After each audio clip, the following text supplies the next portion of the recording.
عملیات یک ماهواره بزرگ رو داره، یعنی یک ماهواره‌ای است که تصویر بردار هست، ماهواره‌ای است که فرستنده و گیرنده های لازم در برد اون پیش بینی شده. Well, Rasad was launched into space by Safir Rasad, a satellite carrier. It will orbit the Earth at an altitude of 260 kilometers. Rasad's mission, is to conduct aerial imagery of the Earth's surface. The microsatellite weighs a bit over 15 kilos and is equipped with solar panels. The 2009 Iran launched its first domestically made satellite called Omid. The launch of Omid made Iran the 9th country to develop satellite launching capability. Bahrain's largest opposition group has called for a mass gathering on Friday amid anti-regime protests in the country. Al-Wafaq National Islamic Society says it will hold a peaceful demonstration in Sitra. This would be the second ever gathering in over 2 months after authorities lifted the state of emergency in June. Bahrain has been hit by a wave of anti-government protests since February, despite harsh crackdown that resulted in the killing of dozens and arrest of hundreds of people. Many have also gone missing. Meanwhile, authorities have put hundreds of people, including medical staff, on trial for helping protesters. This amid allegations of torture and claims that the proceedings are unfair and politically motivated. Well, in Bahrain, 3 female rights activists have been arrested after staging a sit-in at the UN office in the capital, Manama. Now, Zainab Al-Khawaja, Asma Darwish, and Sosan Jawad were detained after UN officials let police enter the building. Bahrain's Ministry of Interior says the 3 are being held on charges of illegally being on private property. The women had gone to the UN to protest against the arrest of their family members. They delivered a letter addressed to UN Chief Ban Ki-moon calling for help with securing the release of their loved ones. A Yemeni tribal leader has lashed out at the United States for backing Ali Abdullah Saleh's regime. Well, Sheikh Sadiq Al-Ahmar says the weapons that Washington supplied to Saleh have been used against civilians. We did not expect this stand from the United States. They do not rule us. The weapons that Saleh got from the Americans to fight terrorism and Al-Qaeda have been used to destroy my home and others in Hasba district. Meanwhile, Yemenis have once again taken to the streets across the country to call for the establishment of an interim ruling council. They blame Saleh for the deadly crackdown on anti-regime protesters. They also demand that authorities ban his return to power. Saleh is being treated in a hospital in Saudi Arabia, this for injuries sustained in an attack on the presidential palace in Sana'a earlier this month.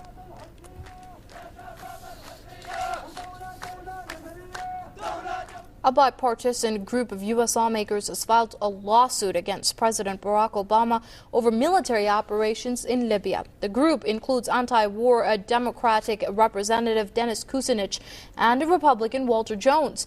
They have taken their complaint to the district court in Washington. The Obama administration is facing criticism on both sides of the aisle in Congress.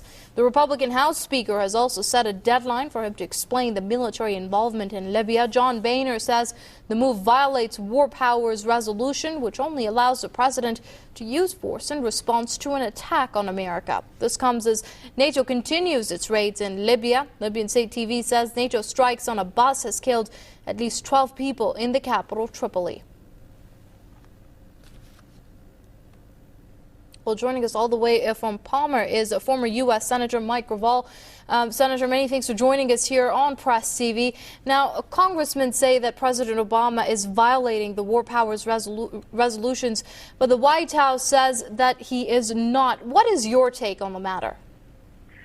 Well, I think I haven't reread the War Powers Act in a long time, but there's no question that there's a time frame that the person can use American troops or Air Force elements for 90 days or something like that, and then has to come to the Congress to give a reason why he did that.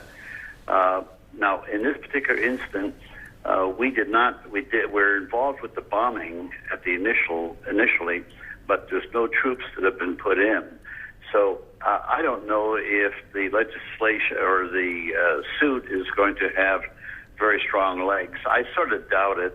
I think that it will have more political impact than it will have actual impact in impairing President Obama's ability to do what he wants in this foreign area. Most people don't realize that the President of the United States heads up the largest secret army in the world. It's called the CIA. And the Congress itself doesn't even know where the money goes in these areas. And so I don't think that the suit is going to go very far. Right, but then 1/10 of bombs that are hitting targets in Libya every day are dropped by American planes, which carry out dozens of flights over the country every day. Now, the White House does say that the U.S. involvement in Libya does not amount to a full-scale war, but considering 1/10 of the bombs hitting targets in Libya, isn't what's happening on the ground showing that this is a war and the U.S. is playing a role in it? Well, it is playing a role in the bombing, and it's primarily doing this through NATO. NATO is we're part of NATO as a product of a treaty, and so this treaty may bind us to a participation. What I think is unfortunate is the amount of civilians that are being hurt as a result of NATO activities. But there's no question in my mind that Gaddafi should be forced out of power. Gaddafi has no particular role in the government. What he has, he's appropriated all of the wealth and dictates its use, and that's thievery, thuggery, whatever you want to call it. And of course, if we had a United Nations that had any sovereignty, that would be an issue that should be dealt with by a world organization, not by NATO, and certainly not by the United States. Right. Now, where do you see this debate between Congress and the White House heading? Well, I just see the debate heading towards political use, advantage, ability to criticize. Here, George Bush did a hell of a lot worse than Obama has done in starting the Iraq War. But Obama has really not been that much different than Bush in areas of secrecy, transparency, and expanding the war in Afghanistan. So, no, I have no space at all for Obama, and yet I don't see the Republicans offering a decent alternative in any of these areas. All right, we're going to have to leave it there. That was former U.S. Senator Mike Graval speaking to us there. Senator Graval, many thanks indeed for your insight here on Press TV. We're going to move on to Greece now, where Prime Minister says that he will reshuffle his cabinet and seek an immediate vote of confidence in Parliament. Well, George Papandreou has also ignored violent mass protests against his austerity measures, saying his policies will not change. Tomorrow I will form a new government and immediately will ask for a vote of confidence from Parliament. It is time for responsibility. I will continue on the same road, the road of duty, together with the Parliament deputy, the officials and the Greek people. Well, Papandreou has not clarified the extent of the changes in his new cabinet. The announcement of the shakeup came after hours of failed negotiations with opposition parties on a coalition government. The opposition Conservatives demanded Papandreou's resignation and renegotiation of the joint IMF and EU bailout plan. Meanwhile, police have clashed with thousands of anti-austerity protesters outside Parliament. Some people have been arrested, while over 60 others have been injured. Demonstrators are still out in the streets of Athens.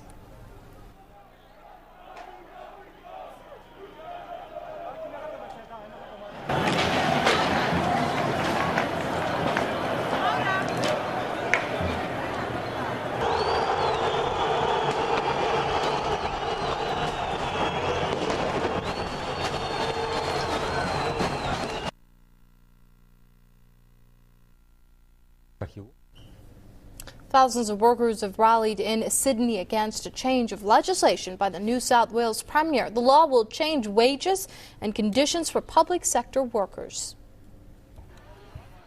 A mass protest of 12,000 workers and unionists was held in Australia outside the New South Wales Parliament against the state government's changes to the public sector. Thousands of teachers, nurses, firefighters and other public sector workers took to the streets in anger by the sudden changes to the public sector pushed through the Parliament by the New South Wales State Premier Barry O'Farrell in the upper house. While there was no mention of these changes during the elections, O'Farrell changed the legislation in less than 3 months since taking office. We know that this has been on the Liberal Party's agenda and as a general anti-union mood, that they would go this far. I think it's a bit of a surprise to everyone. Nobody saw this coming. They didn't flag it in the election, and that's why people are so angry here today. O'Farrell tried putting the legislation through Parliament on June 3.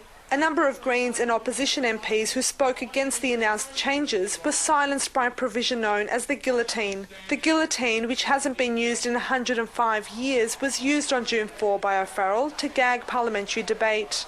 My Greens colleagues and myself and the opposition in the upper house decided we couldn't let it just go through. Even though the government had the numbers, because they'd cooked up a deal with the very right-wing shooters and Christian Democrats, it was clear they had the numbers to push the legislation through.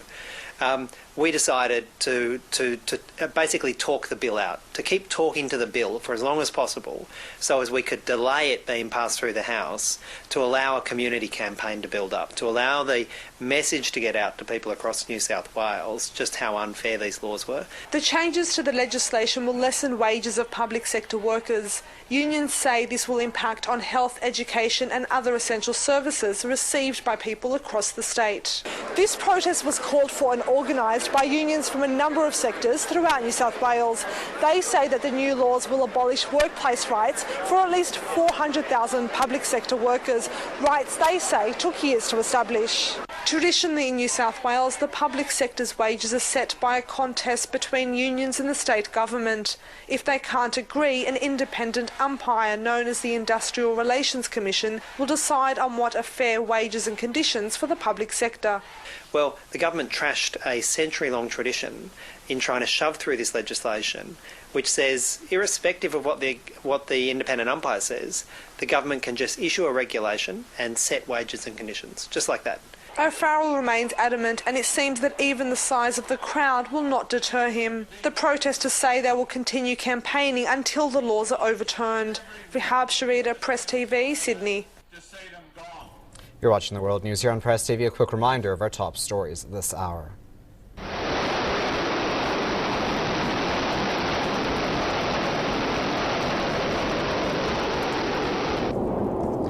Iran successfully launches its second satellite into orbit.